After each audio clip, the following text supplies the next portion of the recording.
Bapa kami di dalam kerajaan surga, berkatilah kami dengan firman Tuhan, berbicaralah kepada setiap kami tentang apa yang menjadi kehendak daripada Tuhan. Kami boleh melihat kemuliaan Tuhan, kami boleh memuji-muji Engkau pada akhirnya. Dengar doa ini Bapa, dalam nama Tuhan Yesus kami berdoa. Amin. Bapak Ibu, minggu lalu kita sudah memulai seri tentang perjalanan iman daripada seorang Abram.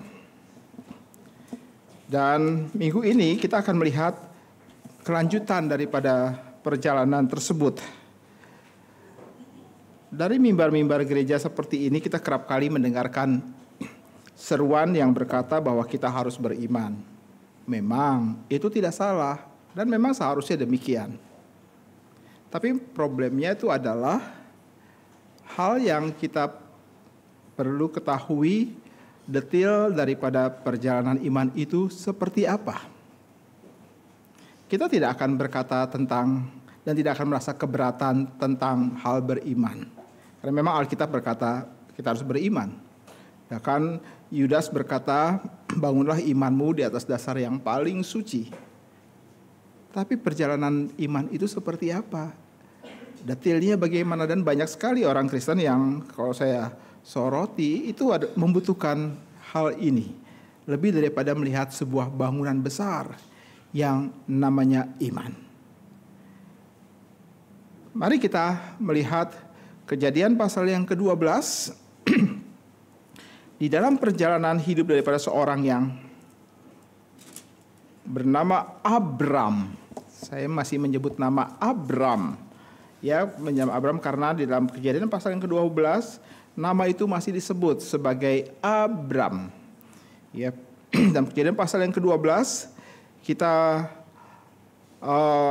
telah melihat di dalam ayat yang pertama sampai ayat yang ke-9, ini adalah khotbah minggu lalu tentang bagaimana Abram pergi dari rumah atau dari kediaman ia sebelumnya bersama dengan semua anggota keluarganya di Ur Kasdim.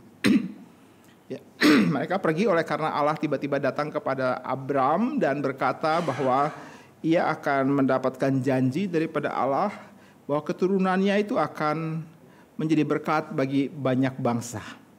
Ini janji Allah.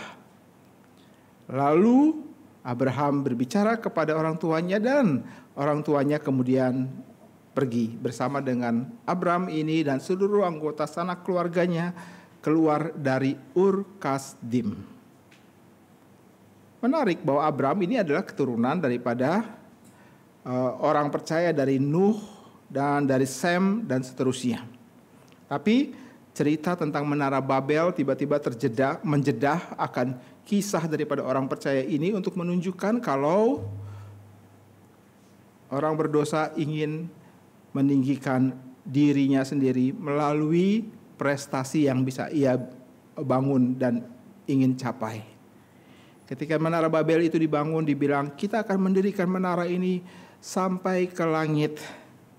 Sampai ke langit itu bukan berarti secara physically menembus langit, tetapi mau mengatakan bahwa sampai ke tempat di mana Allah berada. Karena langit pada waktu itu adalah tempat dimengerti sebagai kediamannya Allah. Tapi Tuhan merusakkan semua rencana tersebut sampai kemudian kita melihat mereka scattered, lalu kemudian mereka menjadi orang-orang yang meninggalkan Allah. Dari keturunan daripada Nuh itu.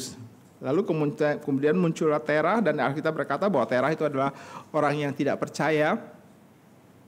Tetapi dia tetap keturunan daripada Nuh ini. Tidak percaya dan adalah penyembah berhala. Dan Abraham salah satu di dalamnya.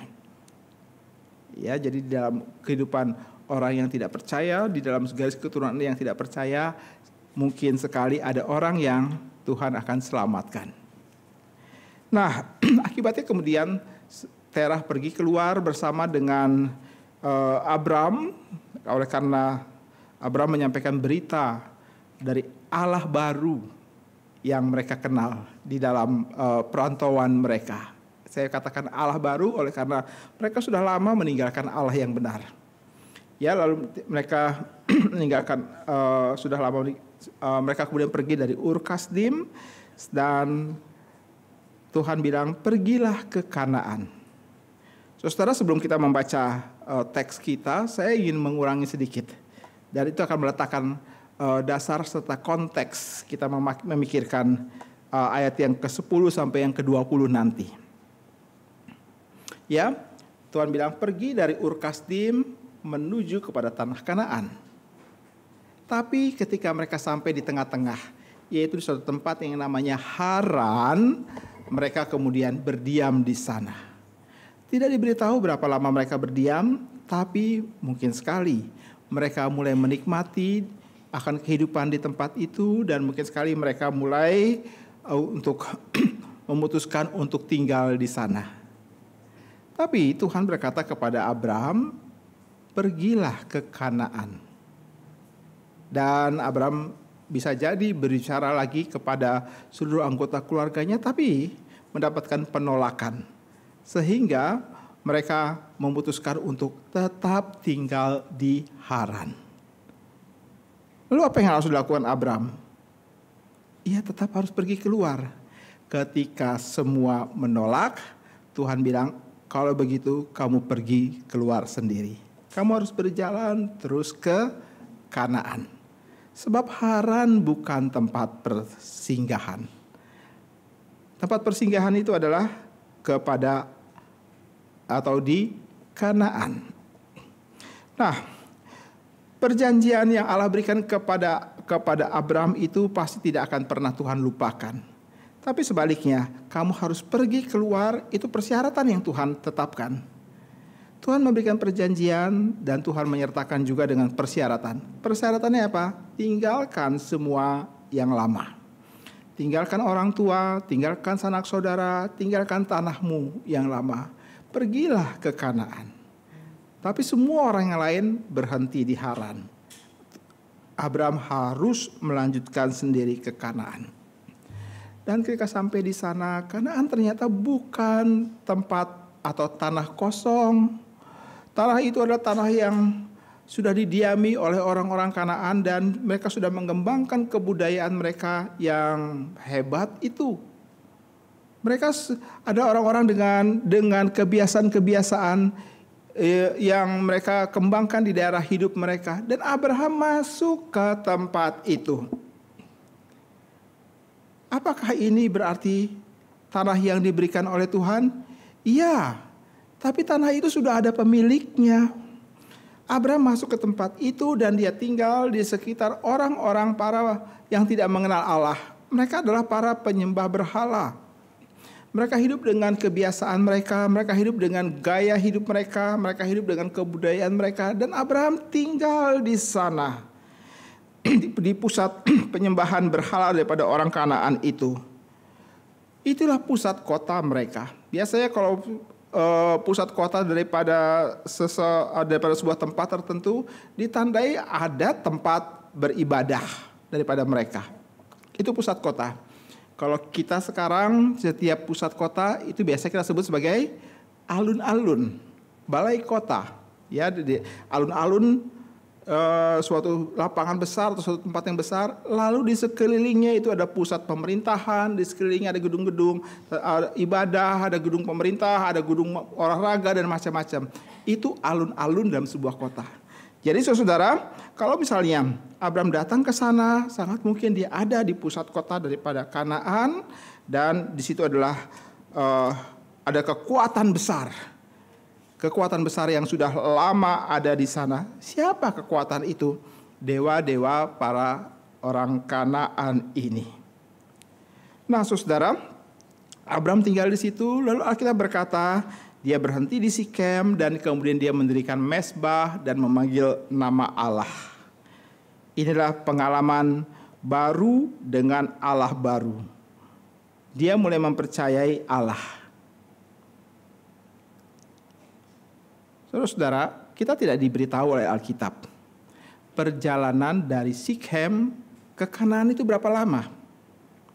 Atau kalau kita mundur jauh ke belakang, perjalanan dari Ur Kasdim, tempat pertama mereka keluar, sampai ke Kanaan itu berapa lama?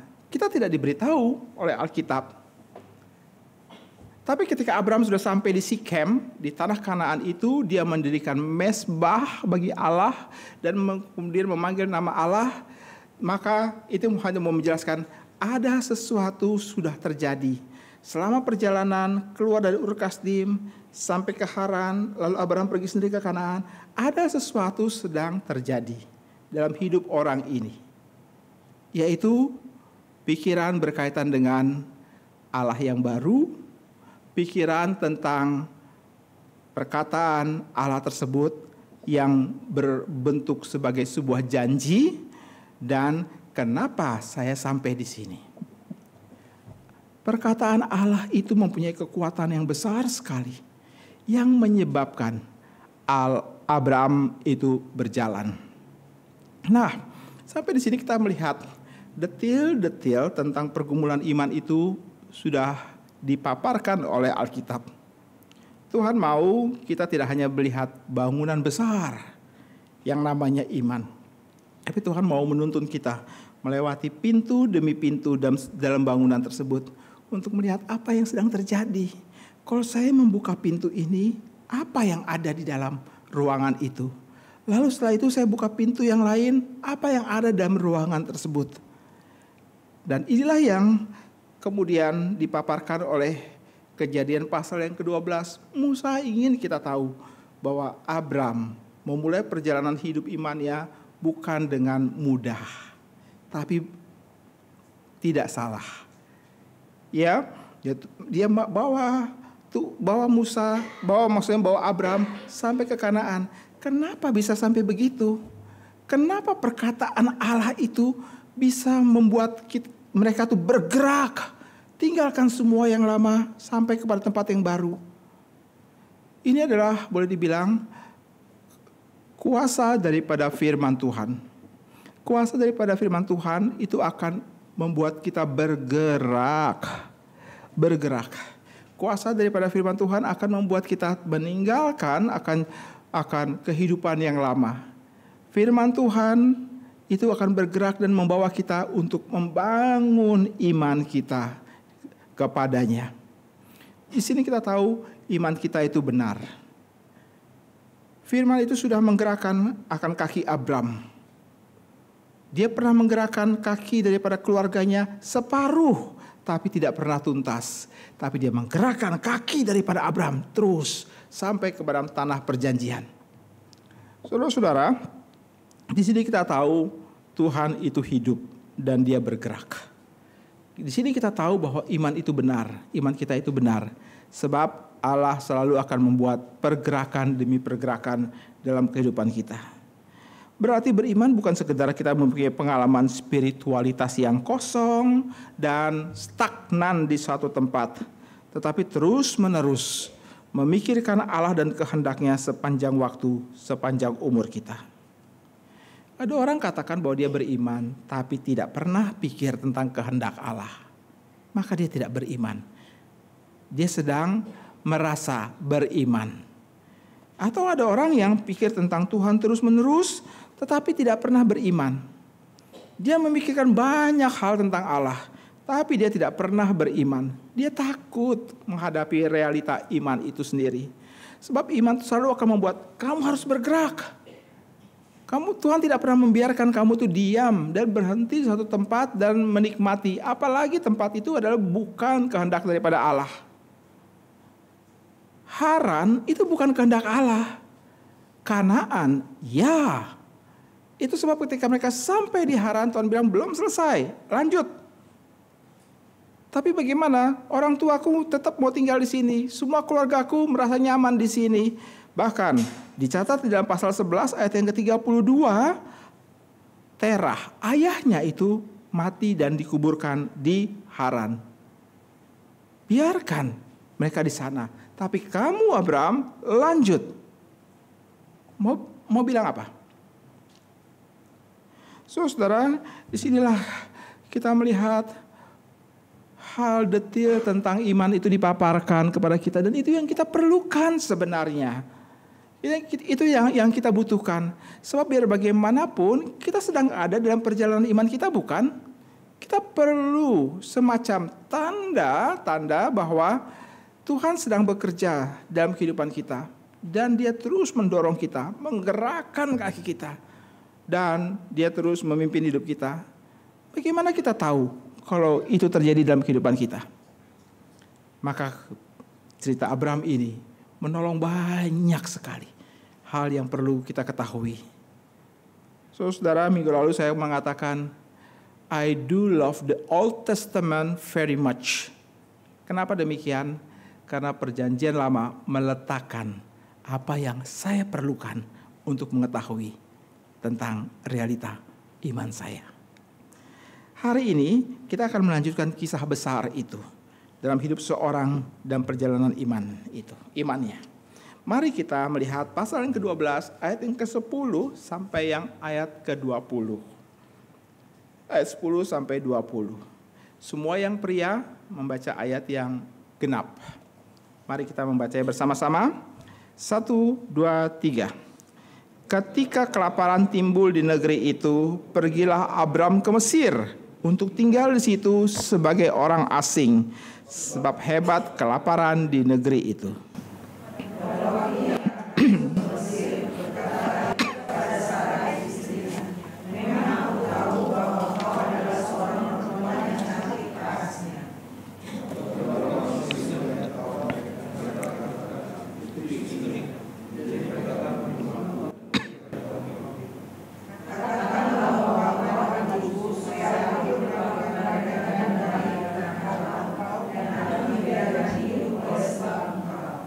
Sesudah Abram masuk ke Mesir, orang Mesir itu melihat bahwa perempuan itu sangat cantik.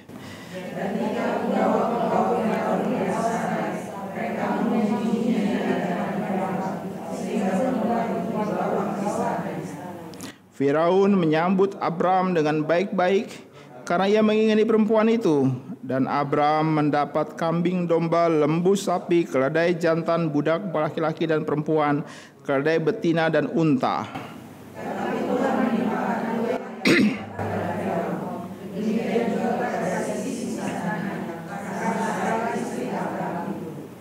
Lalu Firaun memanggil Abram serta berkata, "Apa yang kau perbuat ini terhadap aku?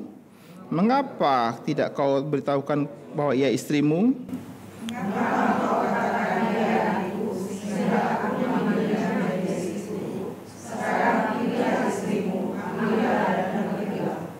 Lalu Firaun memerintahkan beberapa orang untuk mengantarkan Abram pergi bersama-sama dengan istrinya dan segala kepunyaannya. Ini adalah babak baru. Setelah sebuah perjalanan panjang, maka masuklah babak baru dalam hidup Abram. Allah yang memberi janji kepada Abram adalah Allah yang meletakkan iman itu di dalam hidup Abram. Ia sudah melihatnya? Belum. Ia baru mendapat janji. Sebenarnya problema itu sudah muncul pada waktu pertama kali disebutkan tentang keturunan Terah. Itu dapat saudara perhatikan dalam ayat pasal yang ke-11. Ayat yang ke-30, di sana ada detail tentang problema itu sudah disimpan di situ.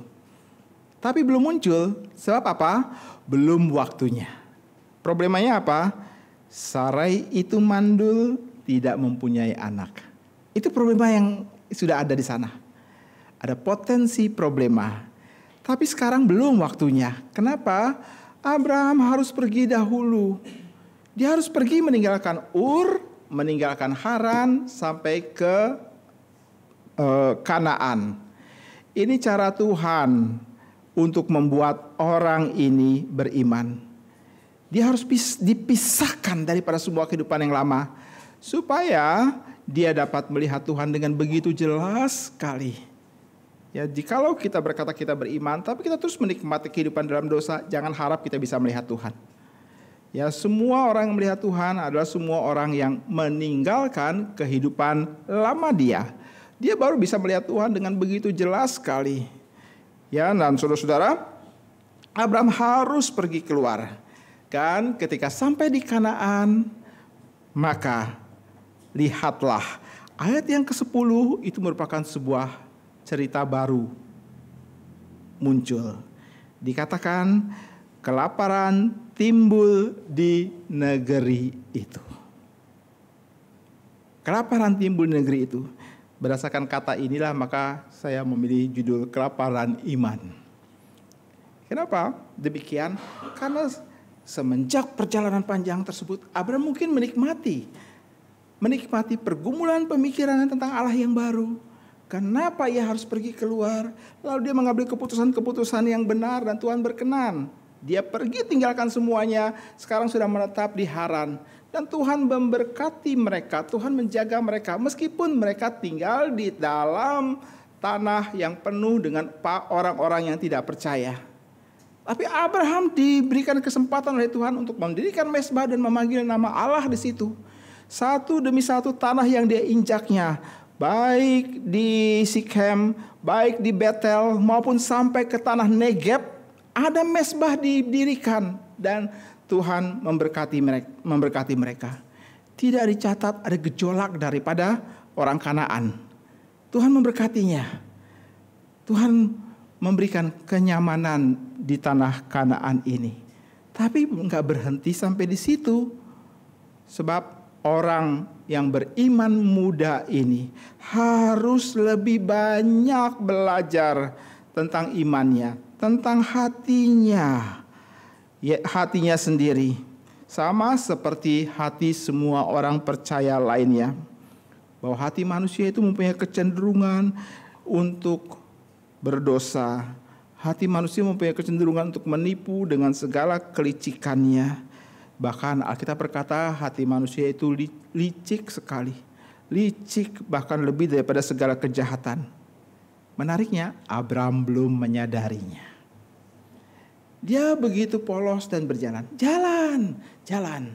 Sehingga tidak cerita tentang problema yang terjadi sepanjang perjalanan itu. Dia tidak pernah diceritakan Alkitab. Sepertinya semuanya baik-baik saja. Tetapi ketika masuk ayat yang ke-10, maka muncullah problema baru. Problema baru yaitu lapar. Kelaparan mulai muncul. Nah, berdasarkan aspek ini, maka saya mencoba untuk membagi khotbah ini menjadi dua bagian. Yang pertama adalah Abraham mengesampingkan Allah. Yang kedua adalah Allah tidak mengesampingkan Abraham. Ini hal struktur khotbah saya pada minggu hari ini. Abraham mengesampingkan Allah, yang kedua adalah Allah tidak mengesampingkan Abraham. Mari kita akan mencoba melihatnya ini satu persatu. Saudara, kelaparan di tanah perjanjian. Ironis bukan? Ironis sekali. Tanah perjanjian yang dikatakan oleh Alkitab sebagai tanahnya Allah. Tanah yang memberikan harapan dan janji akan kehidupan. Tanah yang disebutkan juga adalah tanah yang berlimpah dengan susu dan madunya. Sekarang dilanda kelaparan. Dengan tujuan apa dicatat di sini? Saya mau mengatakan bahwa inilah setting sejarah daripada Allah. Setelah Abraham melewati satu fase tertentu, bayi rohani ini harus menapak jalan yang lebih susah. Dan Allah men-setting sejarah untuk menguji iman serta ketaatan daripada Abraham. Jadi beriman harus berjalan bersama dengan ujian untuk ketaatan. Kita tidak bisa berkata, aku beriman tapi aku tidak peduli dengan ujian dan ketaatan.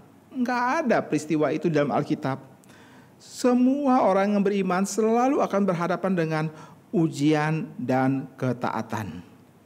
Allah memberikan ujian itu oleh karena Allah belum melihat Abraham berhenti dan menikmati tanah Kanaan. Meskipun itu adalah tujuan Allah, kamu sampai di tempat ini, Ini adalah hal yang aku mau bahwa kamu berhenti di tempat itu. Bukan di Haran atau di tempat yang lain, tapi Kanaan. Ketika sampai di situ, maka Allah belum pernah selesai. Allah belum pernah berhenti untuk membuat Abraham lebih percaya kepadanya. Itu sebab ada setting sejarah yang Allah buat penuh dengan kelaparan di tanah itu. Saudara-saudara, jadi Kanaan itu sekarang itu bukan tempat yang ramah pada saat terbaik Abraham. Sekali lagi, Kanaan bukan tempat yang ramah pada saat yang terbaik bagi Abraham. Hari itu bencana kelaparan melanda seluruh negeri. Mari kita lihat kalau begitu sekarang ada detil-detil kecil tentang realita iman yang kita hadapi. Mungkin hidupmu yang terbaik hari ini, engkau katakan sebagai suatu hal yang ramah. Ya, suatu hal yang ramah. Tapi itu bukan yang terbaik bagimu. Sebab Allah tidak berhenti membuat engkau dan saya percaya dan lebih percaya kepadanya. Ya, semua hal yang paling baik yang kita punya saat ini, jangan kita pikirkan itu sebagai tempat perhentian. Ini bukan tempat yang paling baik. Ya, di tempat yang paling kita rasa paling nyaman, paling aman, itu belum tempat yang terbaik. Ingatlah, di Kanaan, tempat di mana mereka berhenti. Di situ ada orang-orang Kanaan yang sangat tidak murah hati kepada banyak banyak orang-orang asing yang datang kepadanya. Bahkan di dalam suatu literasi dibilang orang-orang Kanaan itu adalah orang-orang yang tidak merasa susah hati kalau harus mengorbankan anaknya sebagai korban persembahan kepada dewa mereka. Itu nggak biasa, ya. Itu nggak suatu hal yang kalau kita lihat, kita dengar, kenapa kok ada model orang atau ada keluarga-keluarga yang model seperti ini? Ingatlah bahwa dalam konteks hari itu, saat itu dan di situ, itu tidak masalah. Tapi Tuhan mau memberikan suatu pengajaran kepada seorang Abraham bahwa tempat yang kamu nikmati sekarang ini, yang kamu rasa paling baik, itu bukan tempat perhentian. Ya, kondisi yang kita rasa hidup kita yang paling terbaik, itu sebenarnya bukan keadaan yang paling ramah yang kita punya. Ada banyak orang-orang yang tidak percaya yang berusaha untuk mengajarkan, menghasut, dan menanamkan prinsip-prinsip kehidupan yang tidak percaya kepada kita. Dan kita mudah sekali akan menjadi orang yang goyah. Nah, sekarang coba kita perhatikan. Apakah bencana kelaparan itu sesuatu hal yang begitu besar sekali sehingga Abraham harus pergi keluar? Bagi Abraham, iya. Tapi enggak semua orang Kanaan setuju. Abraham mungkin mempunyai kapasitas untuk memindahkan keluarganya, untuk pergi ke tempat yang dia pikir sebagai jawaban atas semua problema kelaparan. Tapi apakah semua orang Kanaan pergi ke sana? Enggak, bukan. Ada orang Kanaan yang tetap diam di tempat itu. Mereka struggle dengan kelaparan di sana, tapi mereka tidak pernah keluar dari tempat itu. Abraham pergi keluar. Oleh karena apa? Pertimbangan logis, tanggung jawab. Seorang pemimpin keluarga, suami, apa yang harus dia lakukan? Dia harus memikirkan akan kesejahteraan semua anggota keluarganya, bukan? Bagaimana menyediakan makanan, bagaimana menyediakan kesejahteraan, bagaimana memberikan rasa aman. Itu ada di dalam pikiran seorang Abraham sebagai pemimpin dalam keluarganya. Maka ia harus cepat-cepat pergi. Cepat-cepat pergi sebab bencana ini menakutkan. Dan bukan hanya bencana kelaparan. Air pun tidak ada. Air pun tidak ada. Hujan yang turun pun tidak mencukupi kebutuhan makhluk hidup. Bagaimana bisa melanjutkan kehidupan di tanah perjanjian ini? Saudara-saudara, itu sebab harus segera tindakan dibuat untuk menyelamatkan seluruh anggota keluarga. Kalau lapar mungkin masih bisa ditahan, tapi kalau haus lain cerita. Ya, lain cerita sekali. Ya, di tanah ini kelaparan melanda, baik secara makanan maupun secara minuman. Tidak heran kalau kemudian Alkitab mencatat gembala-gembala Abram dan gembala-gembala Lot, mereka bertengkar untuk sumber air, bukan?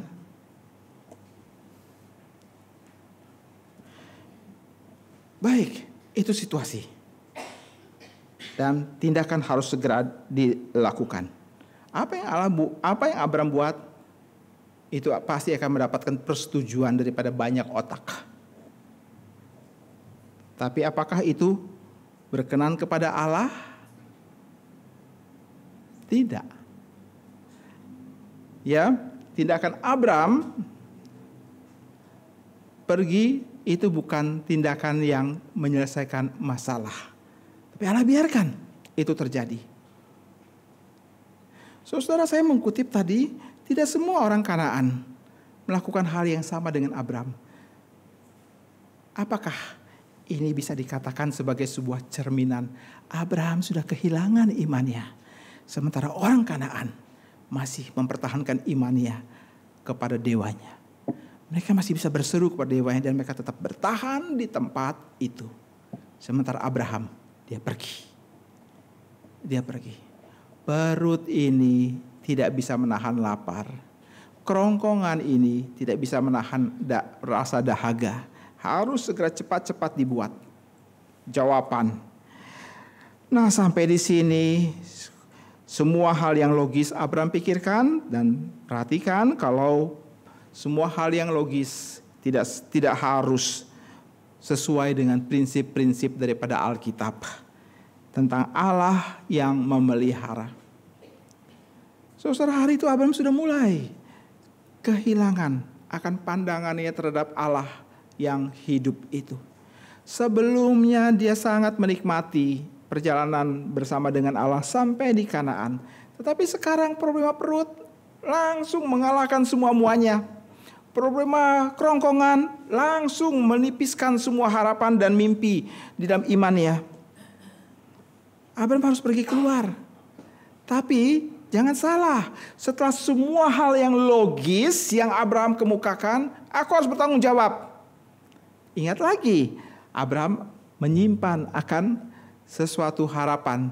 Dia akan berkata, saya pergi ke Mesir, saya tidak akan pernah tinggal atau mempunyai keinginan buat tinggal di sana. Saya hanya tinggal untuk sementara. Saya nggak akan pernah tinggal dan menjadikan Mesir sebagai tempat tinggalku, tapi hanya sementara saja. Kok saya berani bilang begitu?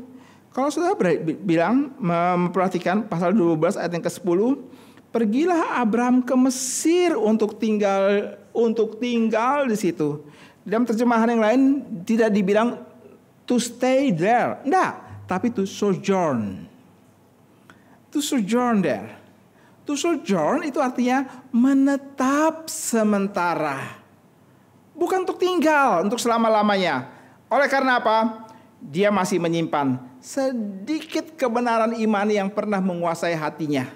Bahwa ini bukan tempat tinggalku. Tempat tinggalku di mana? Kanaan. Tapi Tuhan sekarang ini lapar Tuhan, lapar. Keluargaku penuh bencana.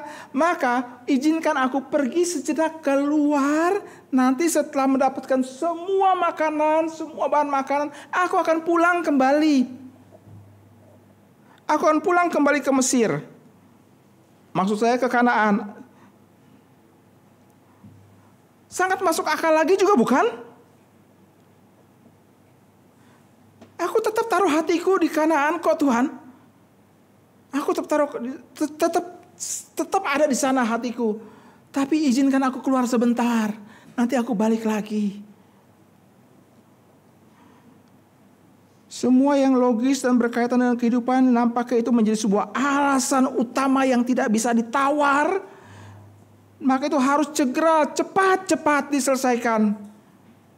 Bagi Allah itu adalah sebuah langkah yang buruk. Langkah yang buruk.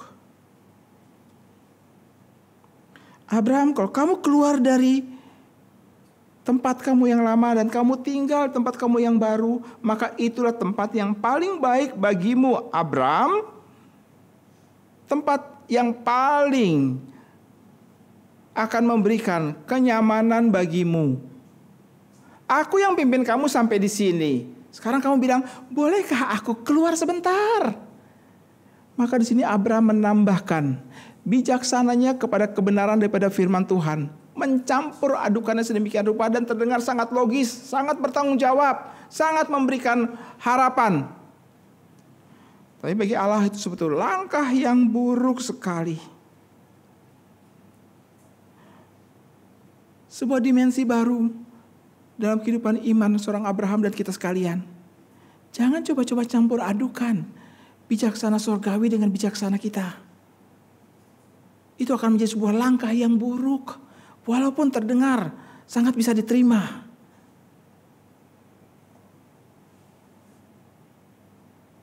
Saudara-saudara, dari sini kita melihat cara polanya Tuhan bekerja. Kalau kamu mempermasalahkan problema akan kehidupan kamu dan merasa bahwa kamu akan menerima kehidupan yang akan menopang kamu di tempat lain, maka aku akan benturkan pergumulanmu itu dengan kehendakku di tempat itu.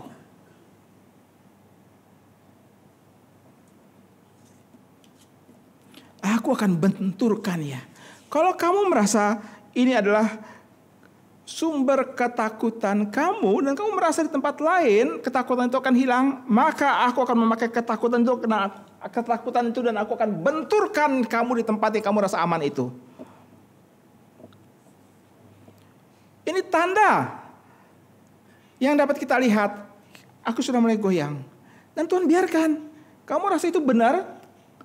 Mesir itu adalah jawaban? Baik, silakan pergi dan aku akan benturkan pergumulanmu di dalam Mesir. Kamu pikir itu logis? Aku akan benturkan hal logika kamu nanti di Mesir. Kamu permasalahkan kelangsungan hidup dan kamu harus pergi ke sana. Aku akan benturkan kamu di tempat situ. Hidupmu akan terbentur di sana.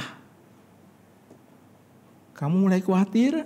Baik, aku akan benturkan kekhawatiranmu di tempat di mana kamu merasa itu tidak akan khawatir. Saudara-saudara,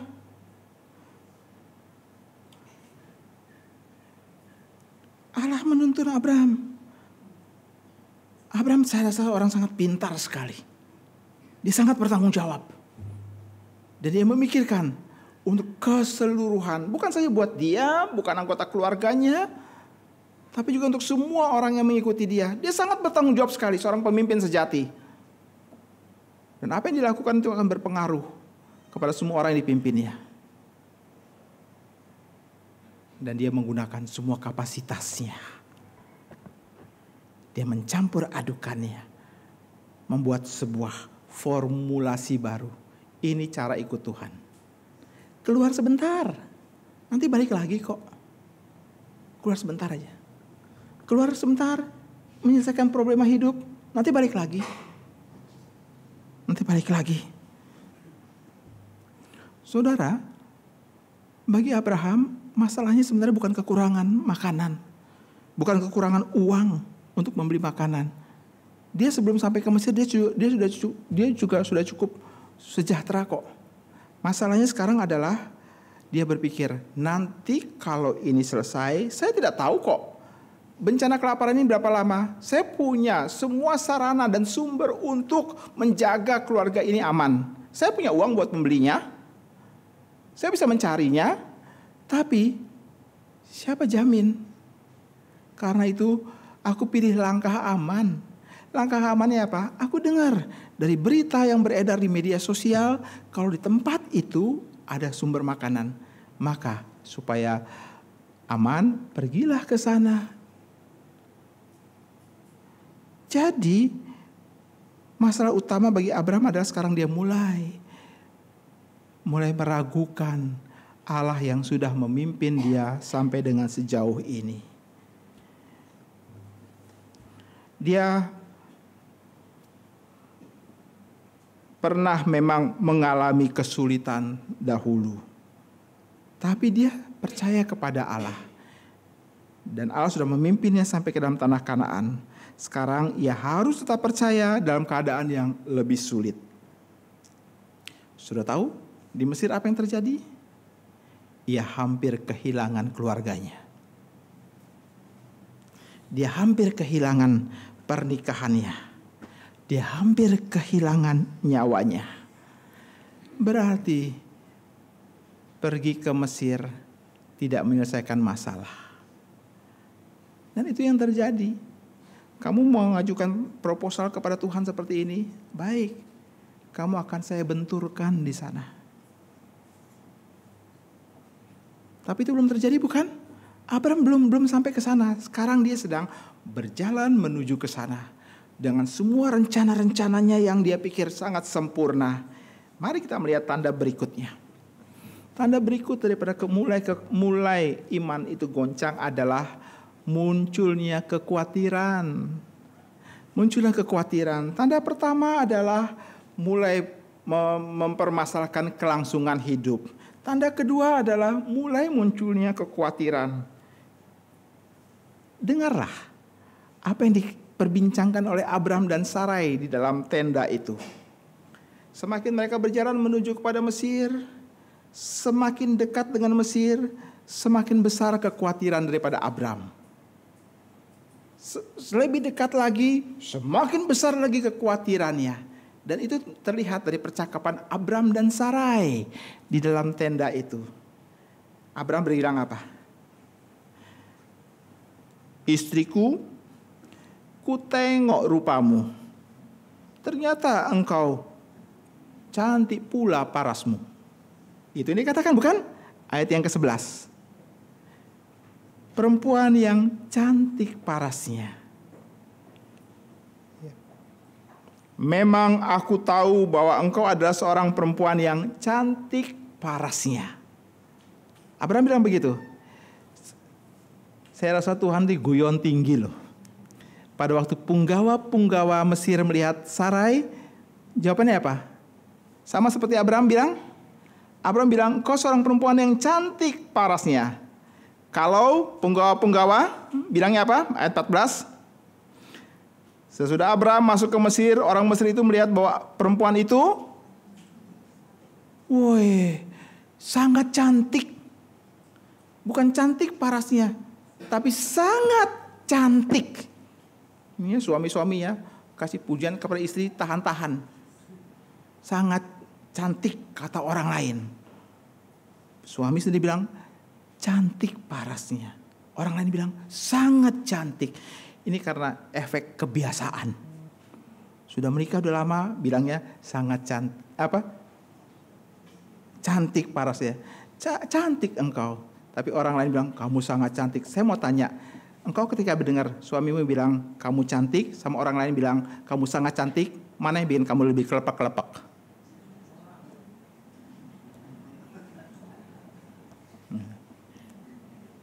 Bagi Abraham, dia bilang kamu cantik sekali. Waduh, bahaya sekali nih. Mulai timbul kekhawatiran ya.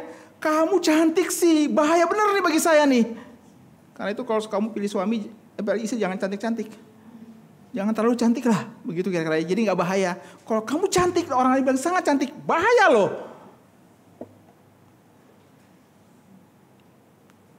Saya tidak mengatakan kalau istrimu sekarang nggak cantik ya, itu penilaian pribadi, begitu ya. Kalau siapa namanya Immanuel Kant bilang ini adalah rasio judgment dan filosofinya. Sederhananya bilang begini, semua suami akan bilang istriku paling cantik sedunia. Berani bilang nggak cantik? Tidur di sofa kamu di luar, gitu. Semua suami pasti bilang istriku paling cantik sedunia. Ya, understood. Nah, Immanuel Kant dia tidak pernah menikah, tapi dia punya rasio judgment. Ya, harus paling cantik. Baik, kita kembali ke dalam teks kita. Mulai khawatir dan dia mulai bicara. Istriku, kalau orang tanya kamu siapa, bilang kamu adalah adikku. Kenapa Abraham ngomong seperti ini? Karena ia tahu bahwa ia sedang membawa keluarganya masuk ke dalam dunia yang berbahaya bagi dirinya. Dunia apa itu? Dunia hawa nafsu, dunia kedagingan, dan dunia keangkuhan hidup. Di dalam dunia itu ada banyak kebohongan, manipulasi, dan kelicikan. Kalau ini adalah kehendak Allah, kenapa mendapatkannya harus dengan berbohong? Ini hal teknis lagi yang lain. Kalau kamu berkata ini kehendak Allah dan mendapatkannya dengan harus berbohong, maka pasti itu bukan kehendak Allah. Atau kamu sedang tidak percaya kepada cara Allah memimpin. Kalau kita mendapatkan semuanya dengan cara tidak percaya, itu bukan berkat, itu namanya kutuk. Dan Tuhan berikan, silakan kamu nikmati. Kamu yang mendapatkan semuanya bukan aku biarkan. Dan kamu memang mendapatkannya, dan itu bukan berkat, itu adalah kutuk. Saudara, bagaimana mendapatkan semua itu dengan kebohongan, manipulasi, dan kelicikan? Dan disinilah Abraham mulai merasa sendiri. Rencana untuk mencari kehidupan di tempat yang baru berubah menjadi potensi kematian yang menakutkan. Sekarang ia mendapatkan bahaya yang lebih besar daripada kelaparan di Kanaan. Saudara, kalau dosa mulai berjaya, maka semua ingatan kepada Allah itu pasti akan mulai sirna.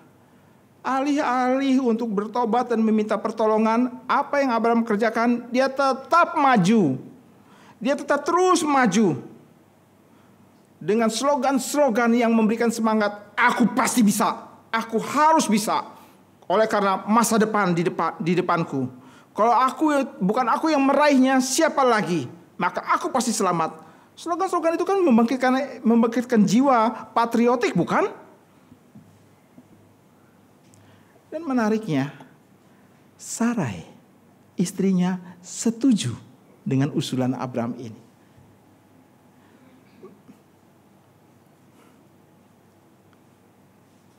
Abraham mungkin berkata, kebohongan kecil aja kok. Dan itu yang banyak kali terdengar di telinga kita sampai dengan saat ini. Kebohongan kecil aja kok. Kenapa dibilang kebohongan kecil? Karena secara genealogi, keturunan, betul, Sarai itu adalah saudara tirinya Abraham dari satu ayah, Terah. Tapi masalahnya sekarang adalah hubungan mereka berdua bukan adik kakak. Hubungan mereka berdua adalah sekarang suami dan istri. Karena itu Abraham tahu bahaya ini, sangat bahaya. Nanti kalau orang tanya bilang, kamu adalah adikku. Selesai sampai di situ? Belum. Lihat cara Tuhan membenturkan Abraham dengan semua pikiran dan semua ide-ide yang memenuhi benaknya demi sebuah keselamatan.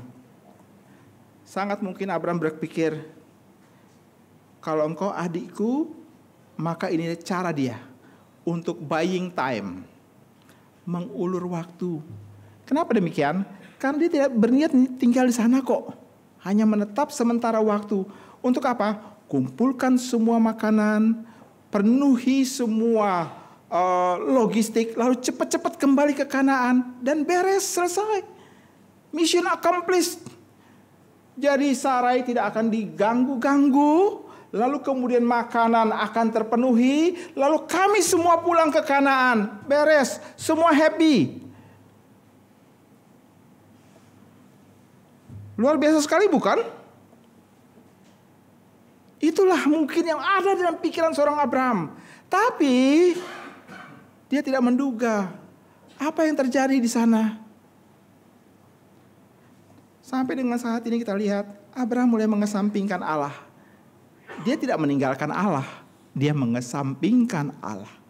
Dia masih mengingat Allah, masih mengingat Kanaan, masih mengingat janjinya. Masih.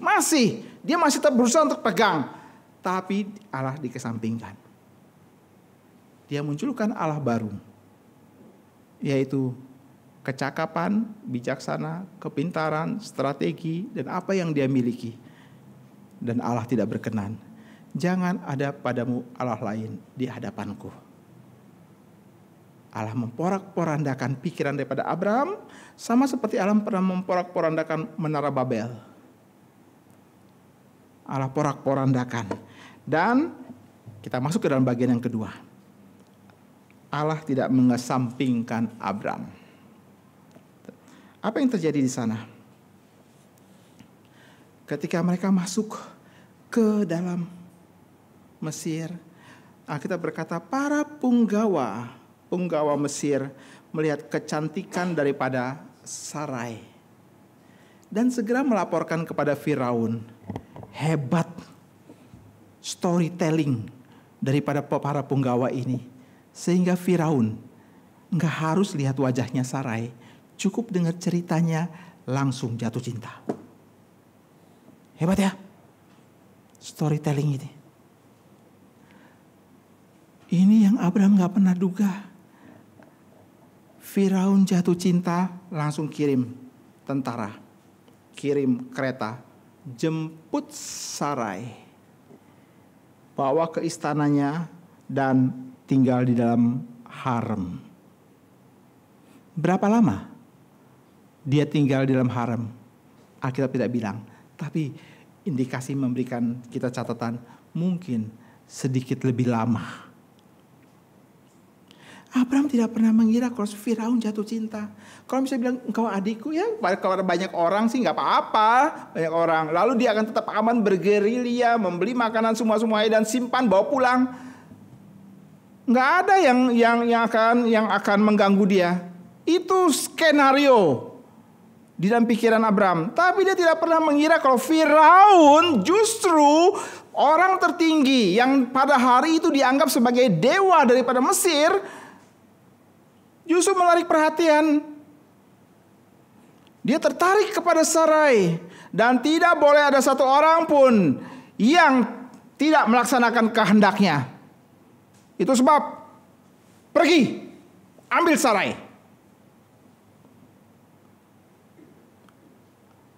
Abraham langsung menjadi tidak berdaya. Lumpuh total. Di dalam harem berarti putus semua akses masuk ke dalam, bukan? Sekarang Sarai hanya tinggal tunggu waktu di dalam. Kita tidak diberitahu juga oleh Alkitab berapa banyak gundik daripada Firaun. Tapi Sarai sekarang sudah masuk ke dalam urutan penantian. Tinggal Firaun panggil, ayo masuk ke kamar. Selesai sudah.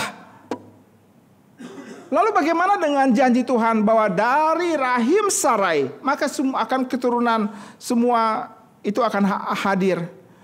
Berarti rusak dong semua janji Allah. Maka disinilah kenapa kemudian Allah intervensi masuk ke dalam istana Firaun, oleh karena dia sendiri yang akan mengawal janjinya.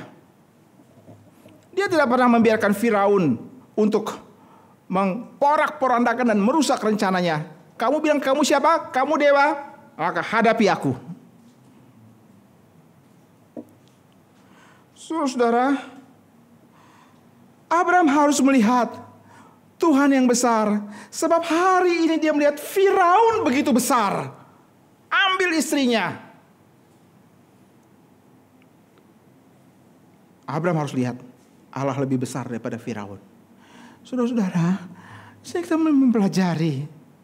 Kalau imanmu tidak melihat Allah yang besar, maka imanmu fail.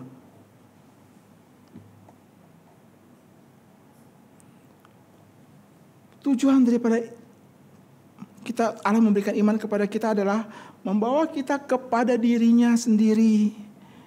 Itu yang dikatakan di dalam konsep perjanjian Alkitab, bukan? Allah menginginkan kita dengan cemburu hanya untuk dirinya sendiri. Allah tidak ingin kita bermain mata dengan Allah-Allah yang lain. Kalau kamu bermain mata, baik, saya akan benturkan kamu dengan Allah itu.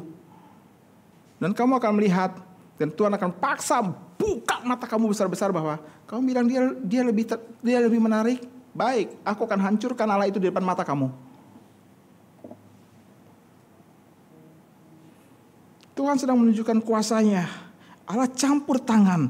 Kalau dia tidak campur tangan, Abraham celaka luar biasa. Maka Tuhan yang akan mengawal janjinya. Dia datang ke dalam mimpi daripada seorang Firaun dan bilang, apa yang sudah kamu buat? Firaun pun kaget. Dan dibangun mengumpulkan semua akan pejabat-pejabatnya. Dan dia pun juga menyaksikan apa yang sedang terjadi dalam istanaku. Semua orang-orang dalam istanaku kena penyakit, kena mandul, semua perempuan mengalami sakit seperti itu. Semuanya tanpa terkecuali. Tapi coba tengok, kok ada satu yang tidak apa-apa? Siapa dia? Sarai. Dia sehat walafiat di dalam harem. Tapi semua perempuan yang lain kena penyakit dan semuanya menjadi mandul. Apa yang sedang terjadi di sini? Yang menariknya, Firaun langsung tanggap bahwa ada masalah nih. It must be something happen. Allahnya perempuan ini pasti menyebabkan semua petaka yang terjadi dalam istana ini. Dia cepat-cepat panggil Abraham dan berkata, Abraham, apa yang sudah kamu perbuat? Kenapa kamu tidak mengatakan dia itu adalah istrimu? Kenapa kamu mengatakan dia adikku sehingga aku mengambilnya dia untuk menjadi istriku? Sekarang ambillah semuanya. Ambillah semuanya.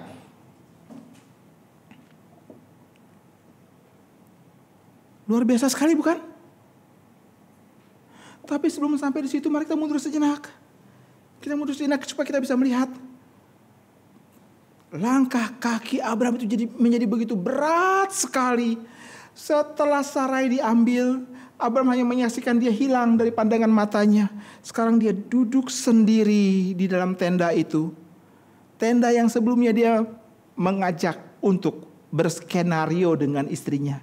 Kalau ada orang yang tanya, sekarang di tenda itu dia duduk sendiri. Menangisi semua keputusannya. Dia menyesal untuk semua apa yang dia lakukan. Kenapa demikian? Hidupnya hilang di situ. Dulu dia takut keluarganya hilang di Kanaan. Sekarang Tuhan bikin hidupnya hilang di dalam tenda itu.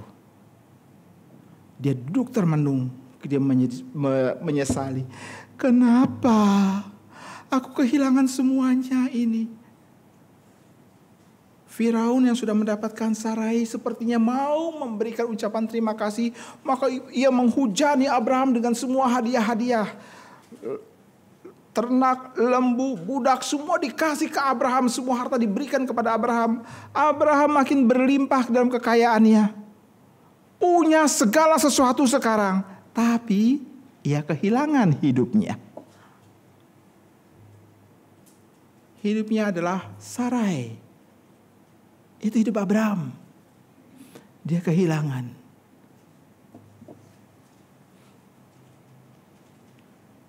Sepertinya Abraham menukar Sarai. Saudara, beberapa tahun yang lalu ada satu film yang berjudul Indecent Proposal. Indecent Proposal dibintangi oleh Robert Redford sama Demi Moore. Siapa yang pernah nonton film itu? Saya duduk nonton karena tertarik kepada pemerannya. Ketika mengikuti ceritanya saya jengkel-jengkel. Kenapa? Cerita tentang seorang pengusaha yang punya hutang, gak bisa bayar, akhirnya dia menggadaikan istrinya. Satu malam aja.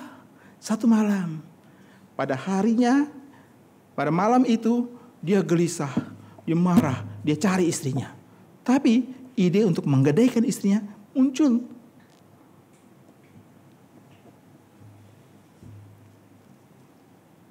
Abraham mirip seperti ini dengan konteksnya masing-masing. Dia dapat semuanya, ya limpah, luar biasa. Makin tambah kekayaannya, tapi kehilangan hidup. Saya mengingat sekarang, Yesus pernah bilang, untuk apa kamu mendapatkan semua isi dunia, tapi kehilangan nyawamu? Maka cerita ini menjelaskan hal praktikanya. Kamu dapat semua? Dapat. Tapi kamu kehilangan nyawamu. Setan bisa kasih semua? Bisa. Apa yang setan gak bisa kasih? Dia bisa menduplikasi semua pekerjaan Allah kok. Allah sumber berkat, dia bisa menempatkan diri di posisi Allah dengan berkata, aku juga dapat memberikan berkat kepadamu, tapi kamu kehilangan imanmu. Aku tidak mau kamu beriman kepada Allah yang hidup. Kamu mau? Abraham duduk dengan kesedihan, don't know what to do. Duduk di sana. Sampai kemudian dia mendengar, buka pintu. Dan dia lihat prajurit-prajurit Firaun datang dan bilang, ikut kami. Sampai di istana, perkataan pertama Firaun adalah, apa yang sudah kamu buat untukku dan seluruh istanaku? Apa yang sudah kamu buat? Tuhan menitipkan kata, apa yang sudah kamu buat? Kepada Firaun, sama seperti Tuhan titipkan kata itu di dalam hati daripada Abraham, apa yang sudah kamu buat? Abraham, kata itu pernah dikatakan oleh Allah di Taman Eden. Apa yang kamu sudah buat? Adam. Sehingga saudara, kata-kata apa yang sudah kamu buat, itu adalah kata yang dipilih oleh Allah untuk semua yang mulai melenceng. Apa yang sudah kamu buat? Itu bisa muncul dalam pikiran kita secara unconsciously. Blink. Apa yang sudah kamu buat? Sebagai batasan. Hei, kamu melangkah lebih lanjut, hancur kamu. Aku masih mengasihi kamu dengan stop.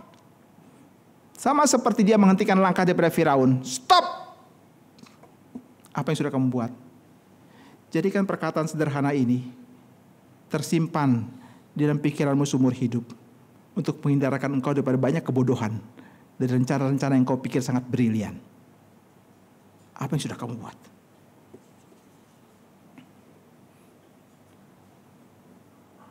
Abraham diam di depan Firaun.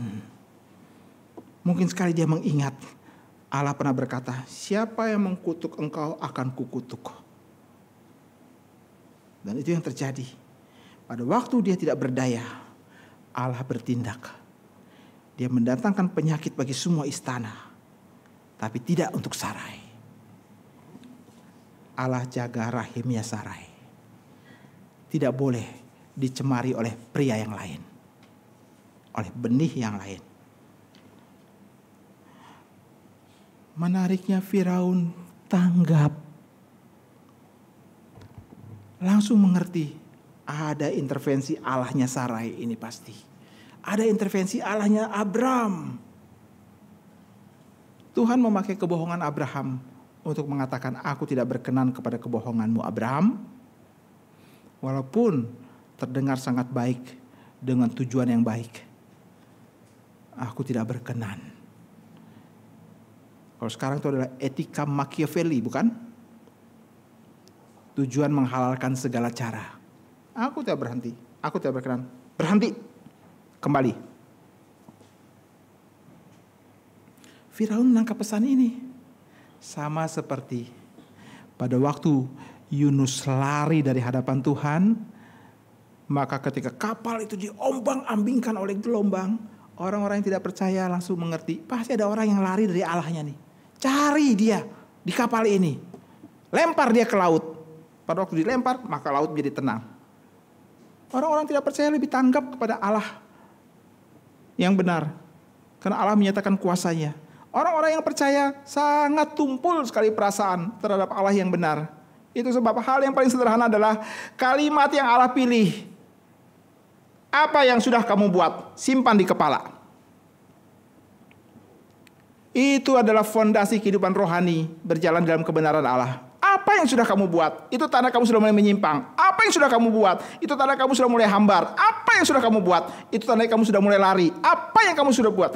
Itu tanda kamu sudah mulai berbalik arah. Kalimat itu Tuhan ucapkan untuk mengatakan, aku mesti kasih tahu kamu. Ini yang terjadi. Sekarang pulang. Firaun datang tidak untuk membunuh Abraham. Bukankah itu yang ditakutkan Abraham semenjak awal? Dia datang justru untuk menunjukkan siapakah Allah Abram. Abram tidak pernah berpikir dia bisa masuk ke harem, restricted area. Tapi tidak bagi Allah. Allah masuk justru ke jantungnya, ke dalam mimpi daripada Firaun. Dan memporak-porandakan mimpi-mimpi daripada Firaun itu di sana. Allah marah sekali. Kembalikan Sarai. Dan itu yang dikatakan oleh Firaun. Aku kembalikan.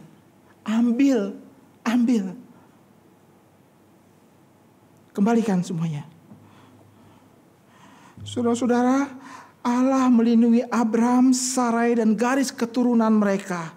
Garis keturunan yang nanti akhirnya akan melahirkan Mesias. Tidak boleh terdistorsi oleh apapun juga. Abram tidak perlu meninggalkan Kanaan dengan akalnya sendiri atau berbohong dengan istrinya. Jadi kalau begitu, apa yang harus Abram lakukan sebenarnya? Tuhan mau bilang, aku mengasihimu, aku ingin kamu percaya kepadaku. Jadi ketika Abraham menentang kehendak Allah dan pergi ke Mesir, Tuhan bisa memakai Firaun untuk mengusir Abraham keluar dari Mesir. Allah menunjukkan kedikdayaan kekuasaannya. Memang di dalam Alkitab pernah berkata, Allah mengeraskan hati Firaun. Jangan lupa, dia juga bisa melembutkan hati Firaun. Allah memakai Mesir sebagai sarana buat mengajar Abraham untuk pulang kembali dan percaya kepada Allah. Tapi Allah juga membawa Yusuf ke Mesir dan memelihara kehidupan satu bangsa di situ. Saudara-saudara, kegagalan Abraham tidak dapat menggagalkan tujuan Allah. Meskipun dengan ribuan kereta perang, dengan ribuan tentaranya, Allah tetap berjaya. Amsal bilang hati raja ada di dalam tangan Tuhan, seperti aliran sungai yang dialirkan kemana dia mau. Hati Abraham, raja itu di dalam keluarganya, juga di dalam tangan Tuhan. Dan Tuhan mengalirkannya pulang kembali ke Kanaan. Saya mengakhiri khotbah ini dengan berkata, peristiwa ini tidak dicatat di dalam Alkitab untuk mendorong kita untuk berbuat dosa, agar kasih karunia dapat berlimpah. Tidak. Peristiwa ini dicatat oleh karena kita terkadang berperilaku seperti Abram, yang ragu, menentang, dan menipu. Tapi ingatlah, kasih karunia Tuhan tidak bisa dipermainkan. Karena kasih karunia Tuhan itu mengekspresikan dirinya Allah. Allah akan menyelamatkan umatnya. Dan caranya seperti apa? Dia harus menghentikan tindakan-tindakan kebodohan yang mungkin kita lakukan pada momen kita mulai meragukan kesetiaan Dia. Kasih karunia Tuhan pun meninggalkan Kanaan, cari Abraham di Mesir, bawa dia pulang. Kasih karunia itu pernah mencari anak bungsu itu dan menjumpainya di kandang babi, bukan? Kasih karunia itu pernah mencari perempuan Samaria itu di sumur Yakub dan membawa dia pulang. Kasih karunia akan kejar semua orang yang dikasih Tuhan. Kamu mau lari kemana? Pulang. Mungkin Abraham pulang dengan compang-camping. Tapi lebih baik pulang dengan cara sedemikian daripada mati di Mesir. Kasih karunia Tuhan akan terus mengejar kita sampai selama-lamanya. Kiranya Tuhan berkenan memberkati kita dalam perjalanan iman yang belum pernah habis ini, dengan menambah kekayaan demi kekayaan, bukan kelimpahan kekayaan yang diberikan oleh setan, karena setan dapat memberikannya, tapi kelimpahan kasih karunia yang diberikan oleh Allah. Itulah yang kita sampaikan kepada dunia. Tuhan memberkati kita. Mari kita tunduk kepala, kita akan berdoa.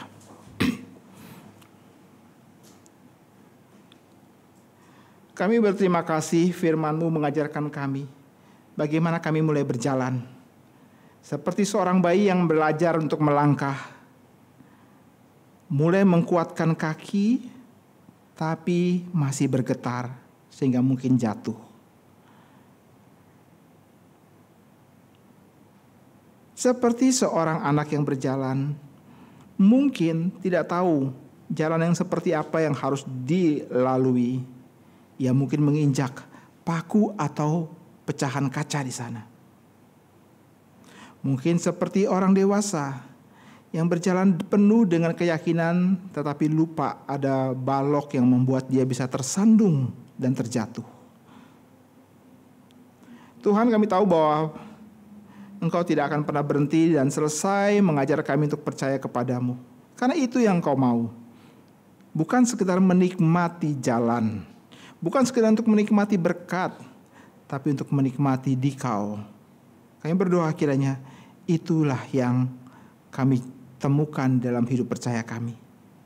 Tuhan mengetahui semua pergumulan kami masing-masing dan semua kesulitan-kesulitan yang ada. Tuhan, kasihani kami. Bolehkah kami melihat kasih karunia Tuhan tetap berlimpah di dalam semua kebodohan-kebodohan kami. Bawa kami pulang ke dalam rencana Tuhan. Terima kasih Bapa, dengar doa ini. Dalam nama Tuhan Yesus, kami sampaikan kepadamu. Amin.